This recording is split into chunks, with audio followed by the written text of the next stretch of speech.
YouTube kanalıma hoş geldiniz. Bugün pratik bir şekilde zencefilli, tarçınlı yeni yıl kurabiyeleri yapacağız. Bu kurabiyeleri çocuklarınızla beraber hazırlayabilirsiniz. Kıyır kıyır çok lezzetli bu nefis kurabiyeleri nasıl yapmışım? Buyurun yapımını görelim. Öncelikle 130 gram oda ısısında bekletilmiş yumuşak tereyağının üzerine küçük bir çay bardağı esmer toz şeker ekledim. Bir adet de yumurta kırdım. Yarım çay bardağı kadar üzüm pekmezi ekleyerek güzelce karıştırdım.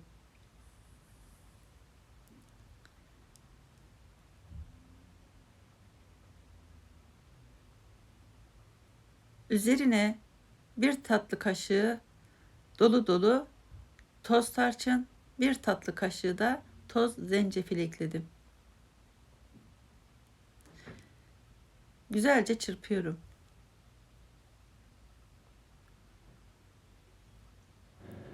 İpeksi bir kıvam alana kadar güzelce karıştırdım.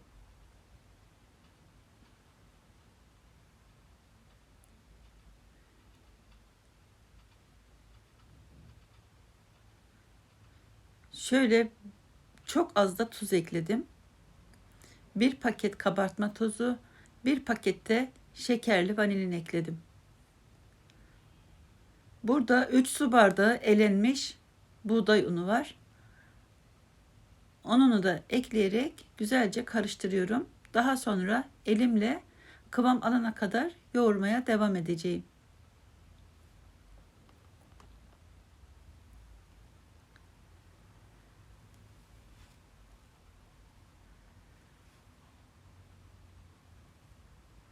Hamurumuz hazırdır. Artık şeklini verebiliriz. Bütün hamuru tezgahın üzerine aldım. Üzerine bir buzdolabı poşetini kestim.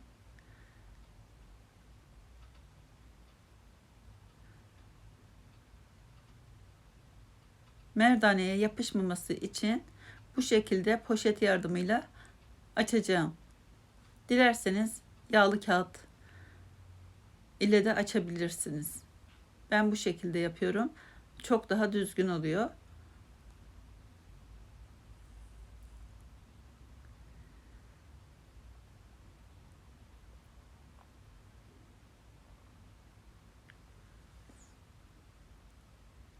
Yarım santim kalınlığında açtım.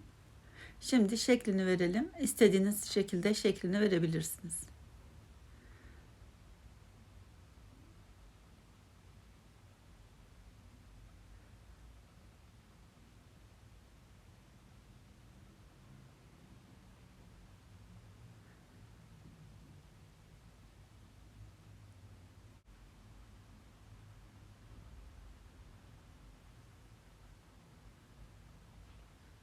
Evinizde hangi kalıplar varsa onlarla yapabilirsiniz. Hiç kalıbınız yoksa bir çay bardağı yardımıyla da hazırlayabilirsiniz.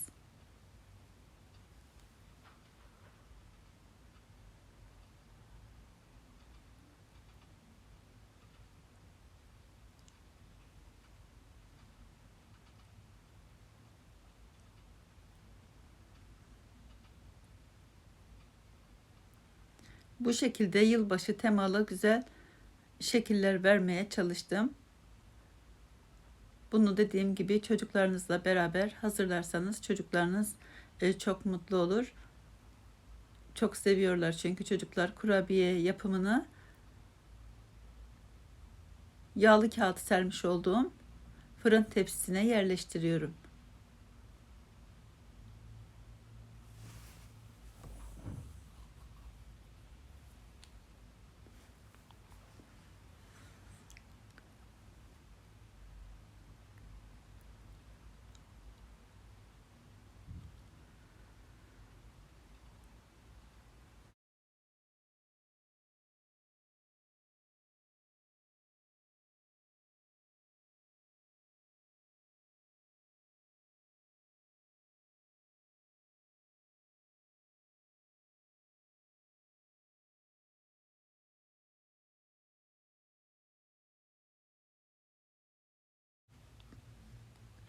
Evet, gördüğünüz gibi şekillerini veriyorum. Artan hamurları tekrar toparlayıp aynı şekilde devam ederek gördüğünüz gibi kalıp yardımıyla sevdiğiniz şekiller verebilirsiniz.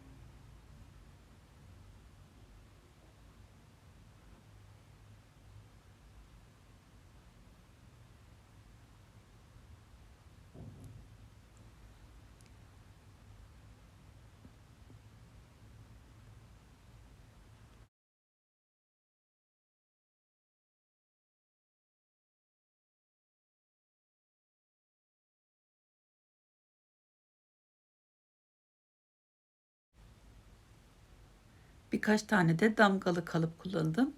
O da çok güzel. Yeni yıl kurabiyeleri formatında.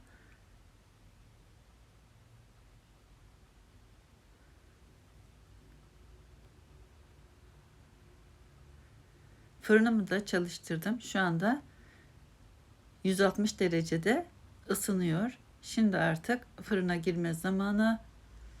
Önceden ısıtılmış 160 derece fırında yaklaşık 20 dakika içinde pişecektir. Dikkat edelim. Rengi esmer olduğu için piştiğini anlamayabilirsiniz. 20 dakikadan fazla pişirmeyelim. Çok çabuk yanabilir. 20 dakika pişirmek yeterli. 160 derece önceden ısıtılmış fırında. Evet, fırından çıkardım kurabiyeleri. Mis gibi de kokmaya başladılar. Yapıp deneyecek olanlara kolay gelsin. Afiyet olsun. İlk sıcaklığı çıktıktan sonra teneke kutularda 1-2 ay saklayabilirsiniz. Kesinlikle bozulmaz. Kıyır kıyır bozulmaz, yumuşamaz. Çok lezzetli kurabiyeler oldu ve ayrıca çok sağlıklı ev yapımı zencefilli, tarçınlı kurabiye adamlar yaptık. Çok güzel. Herkese sevdikleriyle beraber mutlu, sağlıklı yıllar diliyorum. İzlediğiniz için de teşekkür ediyorum. Beğendiyseniz beğen tuşuna basıp abone olmanızı çok isterim. Başka tariflerde, başka videolarda görüşmek üzere. Hoşça kalın. Afiyet olsun.